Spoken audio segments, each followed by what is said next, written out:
जनार्दन राय नागर राजस्थान विद्यापीठ डीम्ड विश्वविद्यालय और भारतीय चरित्र निर्माण संस्थान नई दिल्ली के तत्वाधान में 9 मई 2021 से महाराणा प्रताप के संदर्भ में मानवाधिकार और राष्ट्रीय सुरक्षा का किस तरह से हम हमारे राष्ट्र में महाराणा प्रताप के परिप्रेक्ष्य में देख सकते हैं। मैं इस अवसर पर हमारे बीच भारतीय चरित्र निर्माण संस्थान के फाउंडर अध्यक्ष माननीय श्रद्धेय श्री रामकृष्ण गोसाई साहब का स्वागत अभिनंदन करता हूँ। साथ ही हमारे साथ डॉक्टर गोविंद सिंह जी भारद्वाज, उनका भी स्वागत वंदन अभिनंदन। यहाँ उपस्थित आप सभी मीडिया से जुड़े पत्रकार और संपादक महोदय, आप सभी का कोटि कोटि वंदन। कोविड-19 पैंडेमिक के दौर से गुजर रहे हैं और संपूर्ण मीडिया ने जो जागरूकता पैदा करी और जिस तरह से मानव जीवन को बचाया और जिस तरह से अपने आप को जीवन को संकट में डालकर आप लोगों ने पत्रकारिता का धर्म निभाया। जैसा कि हम जानते हैं कि आज जो पत्रकारिता और जिस तरह से जो सब चीज़ें चल रही हैं उससे कितनी बड़ी भूमिका होती है और इसमें अपने आप को इस तरह से प्रस्तुत करना एक तरह से महान योद्धा की तरह है। ये जब महाराणा प्रताप की बात करते हैं तो अपने आप ही वो चीज़ें सामने आती है कि प्रताप की योद्धा और वीरता का जो पाठ है वो आप लोगों ने पढ़ रखा है और वो समाज के सामने प्रस्तुत कर रहे हैं। की बात करते हैं तो 1948 में जिस तरह से हमारे यूएनओ में और जिस समझौते हुए और लागू किया गया सब चीज़ें अपनी जगह हैं और मानवाधिकार की बात करते हैं तो हमें लगता है कि शायद हम स्वतंत्र भारत में या आधुनिक भारत में या हम देख सकते हैं कोई 50, 60, 70 वर्षों से ही मानवाधिकार में पहले ऐसा नहीं। यदि हम थोड़ा इतिहास का दृष्टिपात करें तो क्या हम पाएंगे कि मानवाधिकार का जो बीज है जो तो हमारी संस्कृति में जब गीता का जो संदेश पढ़ते हैं और गीता में जिस तरह से जो बात कही गई है और वो कितनी अच्छी मजबूती के साथ है कि परित्राणाय साधूनां विनाशाय दुष्कृतां धर्म संस्थापनार्थाय संभवां युगे युगे। श्री कृष्ण बहुत अच्छी बात कही कि जब इस पृथ्वी पर पाप होंगे, अधर्म होगा, मैं अपना भी धर्म होगा और सब ठीक होगा। तो आप देखिए कि महाराणा प्रताप के जो संदर्भ में हम तो आज से 450 साल पहले किस तरह महाराणा प्रताप ने स्वाधीनता की बात करी। उन्होंने ये बात नहीं करी कि हमारा साम्राज्य कितना होना चाहिए, उन्होंने स्वाधीनता की बात करी। आदमी की स्वतंत्रता क्या है, आदमी को बिल्कुल फ्रीडम क्या है, हर की जो समानता की बात करी उन्होंने। आप देखिए महाराणा प्रताप के साथ सभी वर्ग के साथ में थे और ये हमें जितने भी शासक देखते हैं वो आप देखिए कि महाराणा प्रताप से हमें ज्यादा चीजें नजर आती हैं। उन्होंने सभी वर्गों को किस तरह से साथ लेके अपने युद्ध में साथ रखा। उन्होंने उसके बाद जो शांति थी उनके साथ रही नहीं, लेकिन जब भी उन्होंने युद्ध के साथ साथ यहाँ के सभी तरह के जो उनकी जो जनता की जो सुविधा साधन है उसका भी ध्यान रखा। आप देखिए युद्ध की नीति भी वहां से परिवर्तित हुई। इससे पहले के जो महाराणा युद्ध लड़ा करते थे वो युद्ध की एक अलग नीति थी, लेकिन वो नीति अलग थी। उन्होंने किस तरह से अपने आप को संकट के समय हमें थोड़ा सा जो कहते हैं कि चाणक्य नीति को भी ध्यान रख के उन्होंने सब चीजें करी। तो आज हम राजस्थान विद्यापीठ विश्वविद्यालय और ये जो भारतीय चरित्र निर्माण संस्थान के तत्वाधान में एक बहुत बड़ा आप देखिए कि पूरा 9 मई से जब तक हल्दी घाटी का युद्ध की थी तब तक अनुभव रूप से वेबनार चलते रहे और संपूर्ण राष्ट्र में राष्ट्रीय चेतना को जागृत किया। हम आज जो देखते हैं कि हमें जरूरत हमारी युवा पीढ़ी के सामने ये है कि हम किस तरह से राष्ट्रता का बोध कर रहे हैं और ये काम एक शिक्षक अच्छी तरह से कर सकता है। जब तक शिक्षक शस्त्र शास्त्र दोनों में पारंगत नहीं है तो मेरे ख्याल से वो कहीं की शिक्षा अधूरी है। आज जरूरत इस बात की है हमारे भावी पीढ़ी को शास्त्र भी पढ़ाएं, पुस्तकें भी पढ़ाएं, लेकिन शस्त्र का भी ज्ञान होना चाहिए, क्योंकि अगर जरूरत पड़े तो शस्त्र उठाने में भी हमें हिचक नहीं होनी चाहिए। अगर ये सभी भावनाएं हमारी पीढ़ी में हैं तो जिस तरह से आज संसार में पूरा विश्व में देखें आप किस तरह से आज हम ये सब देख रहे हैं, कोविड इसमें भी इसकी जो बाद में जब एक बड़ी शोध के बाद पता पड़ेगा कि जो चीज़ हम देख रहे हैं इसमें वास्तविकता क्या है, ये अपने आप ऐसा कोई वायरस आया है या इसमें भी कोई इस तरह से कोई एक राष्ट्रीय अंतर्राष्ट्रीय विश्व के अन्य देशों से भारत की, तो भारत में लोगों का आर्थिक रूप से कमजोर है, बहुत से लोग परेशान भी रहे हैं, हो सकते हैं कुछ लोग कभी भूखे भी रहे होंगे, लेकिन जो भारतीय में जो एक तरह एक जो वासुदेव कुटुंब की जो बात थी, आप देखिए कि कितने लोगों ने दौड़ दौड़ के हमारे भारत की जो सभ्यता संस्कृति है वो इनबिल्ट है। हम अपना आप मजबूत है, हमारे घरों में मजबूती है, हमें अलग से उसको उत्पन्न करने की जरूरत नहीं है। वो क्यों नहीं है? क्योंकि हमारे भारत में महाराणा प्रताप जैसे महाराणा रहे, शासक रहे, हमारे गीता का संदेश है, श्री कृष्ण ने खुद अवतरित होकर संदेश दिया है कि संकट के समय कैसे निडरता के साथ काम करना चाहिए। हमारे स्वामी विवेकानंद जैसे महापुरुष रहे हैं, टैगोर तिलक जैसे लोग रहे हैं, तो हमारे साहित्य संस्कृति और हर तरह का मिक्सचर है। जब मेवाड़ की बात करते हैं तो हमारे यहाँ का सेक्रीफाइस कोई अतुलनीय है। बोला आप देखें कि किस तरह से आपका मीरा लीजिए, महाराणा प्रताप लीजिए, पन्नाधाय लीजिए, तो हमारे तक कण में आपकी वीरता, शौर्यता और निडरता का भाव लगा है और साथ साथ त्याग की भावना भी है। हम त्याग भी कर लेते हैं और स्वाभिमान की बात से लड़ भी लेते हैं। तो ये सभी चीजें हम किस तरह से आज जो हमारा राष्ट्र थोड़ा सा कमजोर हो रहा है, भावी पीढ़ी कमजोर हो रही है, क्योंकि आप लोग पैकेज सिस्टम पे ज्यादा विश्वास रखते हैं। ये किसी कितना पैकेज करोड़ मिला, लाखों मिल रहा है, उस कंपनी की उसके एथिक्स क्या है, इसकी वैल्यूज क्या है, वैल्यू बेस काम कर रहा नहीं कर रहा, उससे उसको कोई लेना देना नहीं। तो हमारी भावी पीढ़ी में सबसे बड़ी बात है हम राष्ट्रीय चरित्र निर्माण की बात करें, कैरेक्टर बिल्डिंग की बात करें, नैतिकता की बात करें, और ये बात है कि हम हमारे जो महापुरुष हैं, महाराणा प्रताप, शिवाजी और तुम्हारे जो आर्ष ग्रंथ हैं गीता, उनके माध्यम से कर सकते हैं। इन्हीं भावना से जुड़े है कि आप हमारा स्पेशली राजस्थान विद्यापीठ एक बहुत छोटा सा विश्वविद्यालय है, लेकिन हमारी इस विश्वविद्यालय की अपनी गरिमा है, अपना इतिहास है, एक हेरिटेज विश्वविद्यालय है, 1937 से है। मेरे ख्याल से यहाँ बाकी जो तमाम विश्वविद्यालय हैं, जो संस्था हैं, उससे हमारा सबसे पुराना है।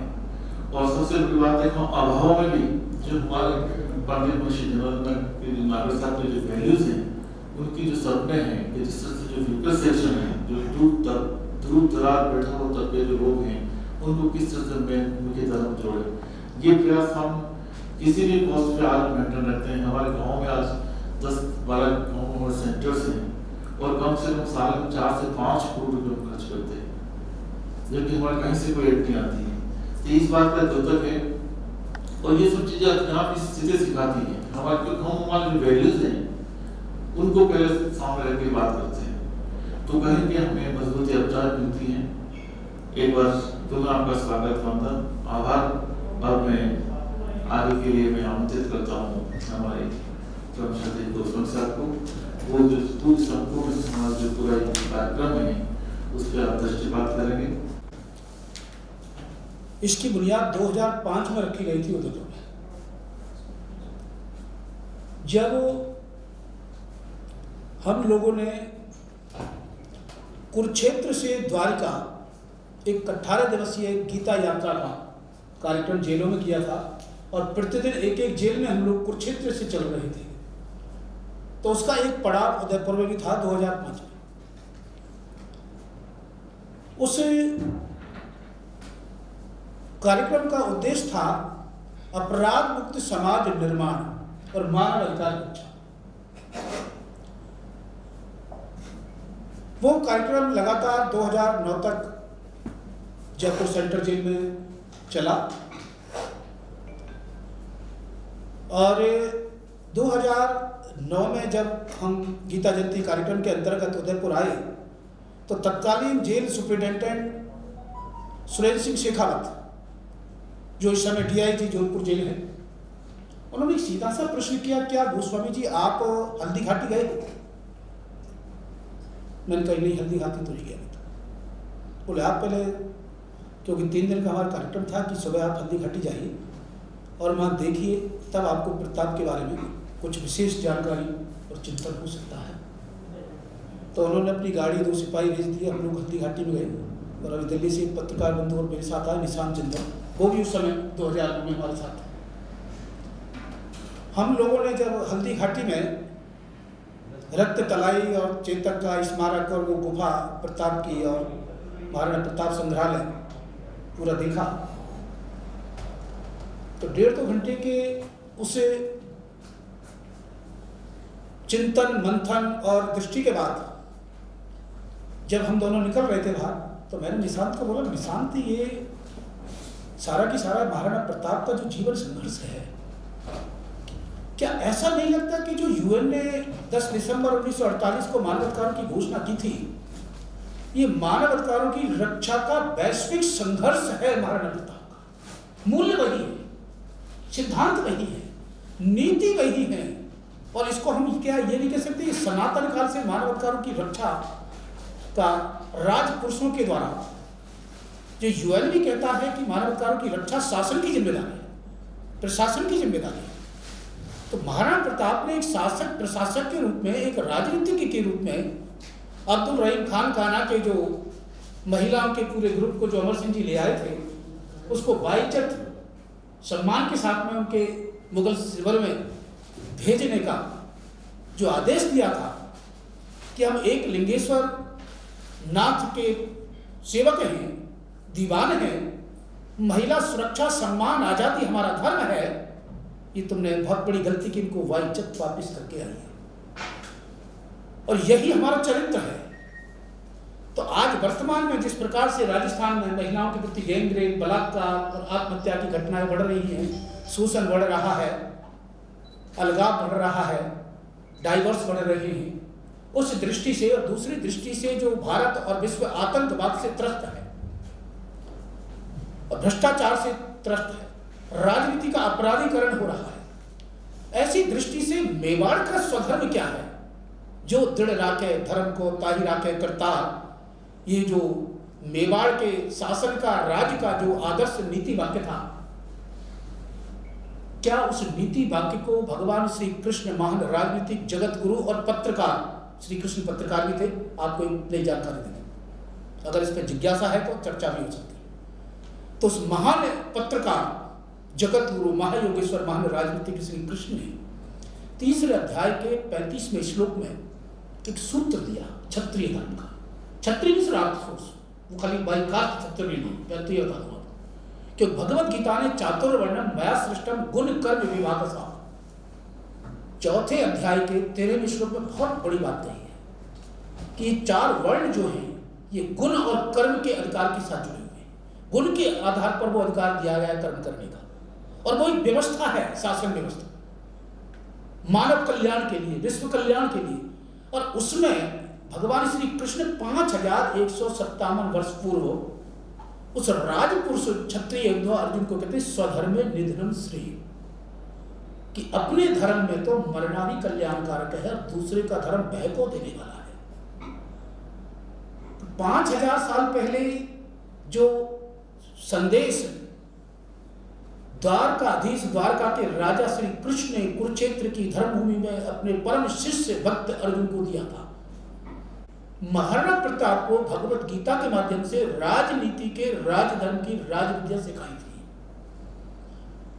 और उस राजधर्म की राजविद्या के माध्यम से जयवंताबाई ने अपने परिवार, कुल, जाति और मेवाड़ के आदर्श सिद्धांत को सामने रखकर कहा कि एक लिंगेश्वर महादेव हमारे राजा महाराजा हैं, हम उसके दीवान हैं, और इसके शासन के लिए, इसके न्याय व्यवस्था के लिए मरना भी स्वधर्म है। उसको महाराणा प्रताप ने आत्मसात किया और एक विधर्मी विदेशी तुर्क अत्याचारी अन्याय अमानवीय सत्ता के केंद्र अकबर के विरुद्ध में जीवन भर संघर्ष किया। चित्तौड़ पर आक्रमण करने के बाद 25-30 हजार जनसाधारण का, सिविलियंस का हत्यारा महान कैसे हो सकता है?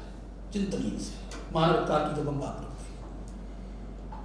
और महाराणा प्रताप अपने विरुद्ध सैन्य अभियान चलाने वाले सेनापति के उस परिवार की महिलाओं और बच्चियों को भी वापिस कर देते हैं। और जौहर क्या है, चाहे पद्मावती का ले लो, कर्णावती का ले लो, या अकबर के उसमें ले लो, महिलाओं ने अपनी असुरक्षा और अपमान के कारण जो किया है, जिंदा जीते जी अग्नि के ऊपर जौहर करना, समर्पित करना, अग्निदाह करना। जब हमने महाराणा प्रताप जयंती युवाओं को जोड़ने की दृष्टि से 9 मई को जो हमने 2010 से मनानी शुरू की थी ह्यूमन राइट्स कमीशन राजस्थान के साथ, महाराष्ट्र की एक यूनिवर्सिटी है महात्मा गांधी अंतर्राष्ट्रीय हिंदी विश्वविद्यालय वर्धा, गांधी और विनोद दोनों के आश्रम वहाँ है, उनके वीसी से मेरी बात हो रही थी। तो मैंने कि साहब हम 9 मई को महाराणा प्रताप जयंती पर एक विशेष मंथन चिंतन राष्ट्रीय चेतना की दृष्टि से करना चाहते हैं, अगर आप उससे सहमत हैं तो, क्योंकि कोरोना काल है तो बैरनाल कार्यक्रम किया जा सकता है। तो बीसी यूनिवर्सिटी बोले गोस्वामी जी विषय क्या है? मैंने साहब विषय है 4 बिंदु तत्व हैं। पहला तत्व है महाराणा प्रताप क्योंकि उनकी जयंती है। दूसरा तत्व है भगवद गीता जो श्री कृष्ण का संदेश है और मानवाधिकार रक्षा का वैश्विक ईश्वरीय घोषणा पत्र है। तो मेवाड़ में हिंदू संस्कृति के आधार पर, तिथि के आधार पर जो प्रताप जयंती मनती है, ये प्रपोजल क्यों नहीं गुजरात वालों को दे दें कि अंग्रेजी तारीख से भी हो गई, उससे भी हो गई, हर प्रकार से प्रताप और ह्यूमन राइट्स को, गीता को याद किया जाए। तो वो 13 जून को थी। तो उसी बैरनाल कार्यक्रम में हमने उनको प्रपोज किया, उन्होंने स्वीकार कर लिया कि 13 जून को साहब हमारी भक्त नरसिंह मेहता यूनिवर्सिटी प्रताप पर यह कार्यक्रम करने को दिया। सब्जेक्ट विषय यही रहेगा।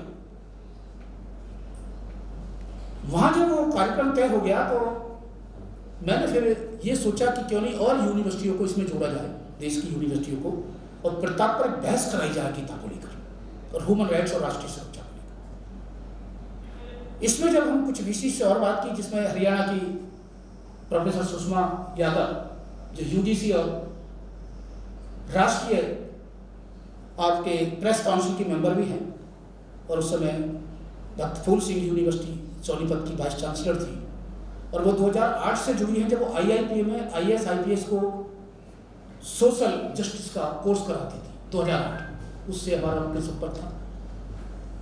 मैं कि सुषमा जी, हम लोगों ने प्रताप जयंती पर एक कार्यक्रम शुरू किया है और 13 जून को उसका समापन उस रूप में कर रहे हैं गुजरात में। तो आपकी यूनिवर्सिटी में भी अगर इसमें जुड़ाव हो तो इसमें 4-5 संडे पढ़ रहे हैं, तो हर संडे हम सोच रहे हैं एक नई यूनिवर्सिटी में कार्यक्रम।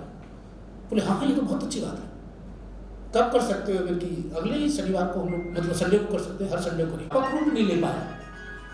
तो मैंने कि एक बार बीसी साहब से बात करके और इसे संडे को कार्यक्रम किया जाए, तो 6 जून को फिर यहाँ वो कार्यक्रम बैरनाल होती है और उसमें चर्चा होती है। और फिर हमारे बीसी साहब ने उस घोषणा को, महाराणा प्रताप की मूर्ति स्थापना 2016 में जो मतलब इसी यूनिवर्सिटी से आया था, उसका संकल्प लिया। और उसके बाद शायद सभी राजनीतिक और दलों ने इसका समर्थन मेवाड़ की धरती से किया, और वो समर्थन जितने आगे यूनिवर्सिटियों में कार्यक्रम जा रहा था वो सब में हो रहा था, चाहे गुजरात हो, राजस्थान हो, महाराष्ट्र हो।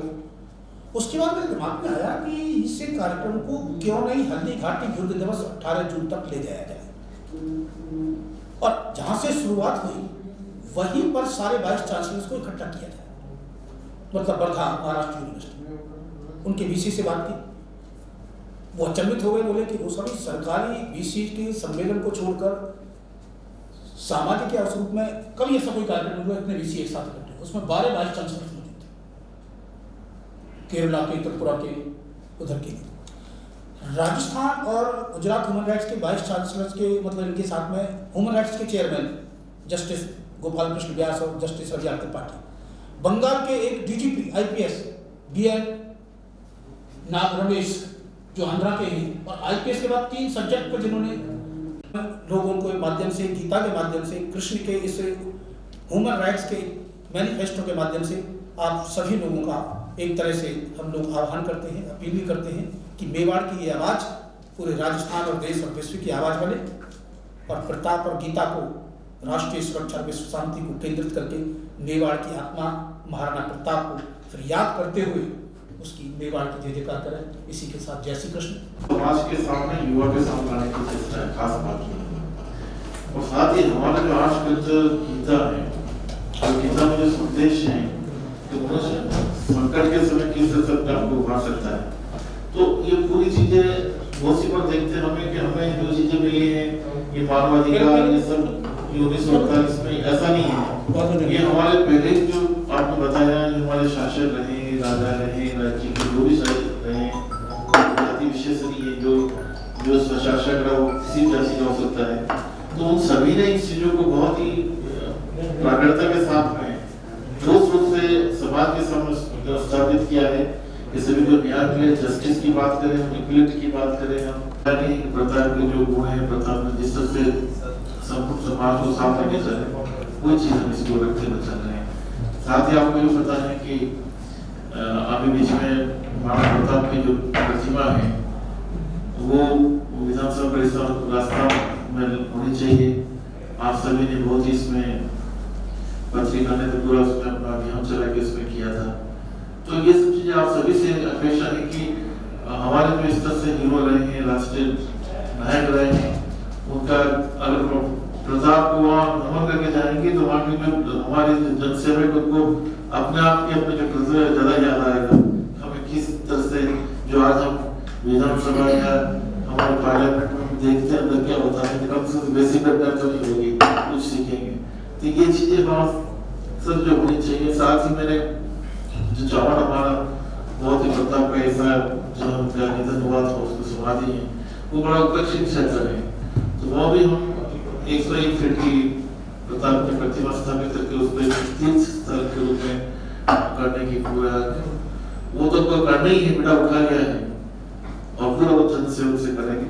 और मेरा आशा पूरा विश्वास है कि इसको विदिन साल 1 साल में पूरा पहले समय के लिए देखना है कि जमीन की कुछ चीज हो जाए, सरकार से बातचीत हो जाए, अगर सरकार नहीं देती तो जमीन खरीद करके करेंगे, लेकिन वो पाऊँ बिंदु जो आपके कुछ सवाल आए उसमें मैंने सोचा कि मैं अपनी तरफ से सप्लीमेंट करूँ। महाराणा प्रताप का जो चरित्र है,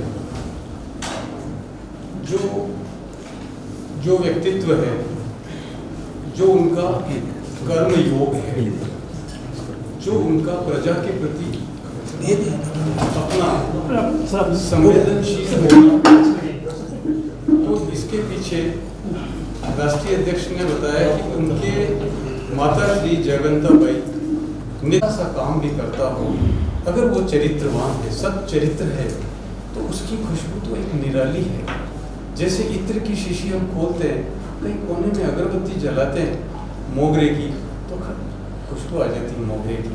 किसी ऐसे मोगरे के पौधे के पास से गुजर रहे हैं तो क्या बढ़िया खुशबू आ रही है। तो चरित्र की खुशबू तो निराली है, अद्वितीय है, वो इस गीता में है।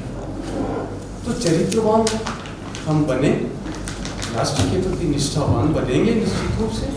तो सबसे पहले विश्वविद्यालय से ये शुरू हो रहा है, एक विशेष प्रकार की चेतना का प्रवाह। ऊर्जा तो सब में है, ऊर्जा को प्रवाहित करना, चैनलाइज करना, सही दिशा में मोड़ना। और शिक्षक अगर ऊर्जावान होंगे तो विद्यार्थी जो आने वाली पीढ़ी है वो निश्चित रूप से ऊर्जावान होगी। इस विश्वविद्यालय को, और ये विश्वविद्यालय शिक्षक शिक्षण प्रशिक्षण योजना चालू करे, यूनिवर्सिटियों का, पूरे राजस्थान के शिक्षकों का प्रशिक्षण यहाँ से चालू। और अब मैं इनसे कहूंगा कि पत्रकार बंधुओं को, जो कृष्ण एक पत्रकार हैं और पत्रकार बंधु उनके मित्र बैठे हैं, तो उनको एक एक गीता भेंट करें, कम पड़ जाएगी तो ये बाकी का राजस्थान की जिम्मेदारी है। एक गोस्वामी साहब हैं, और हमारा पूरा एक बहुत अच्छा एक आपका ध्येय है कि किस तरह से हम मानवाधिकार और राष्ट्रीय सुरक्षा को प्रताप के परिप्रेक्ष्य में देखें। क्योंकि आज जिस तरह से प्रताप ने अपने स्वाधीनता के स्वतंत्रता के और समानता के मूल्य रखे हैं, उन मूल्यों को हम मानवाधिकार के माध्यम से आगे बढ़ा सकते हैं।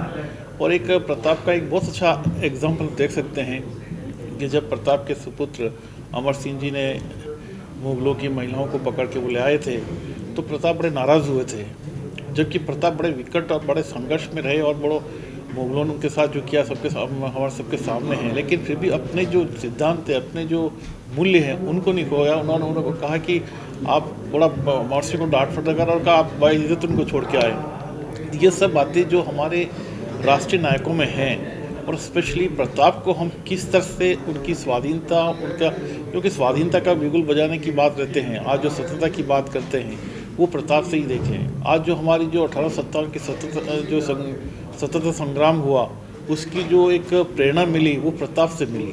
तो इन सभी प्रताप के सिद्धांतों को, प्रताप के मूल्यों को हम वर्तमान परिप्रेक्ष्य में किस तरह से हमारी भावी पीढ़ी के सामने रखें, ये और किस तरह से हमारे जो भावी पीढ़ी है उसका चरित्र निर्माण करें, तो ये एक बहुत बड़ी पहल है जिसकी नितांत आवश्यकता है। और राजस्थान, हमारे जो JR राजस्थान विद्यापीठ डीम्ड विश्वविद्यालय और भारतीय चरित्र निर्माण संस्थान के तत्वाधान में हमारे भावी युवाओं को हम किस तरह से हमारा चरित्र निर्माण करें, कैपेसिटी बिल्डिंग करें, कैरेक्टर बिल्डिंग करें, ये हमारा मुख्य लक्ष्य है।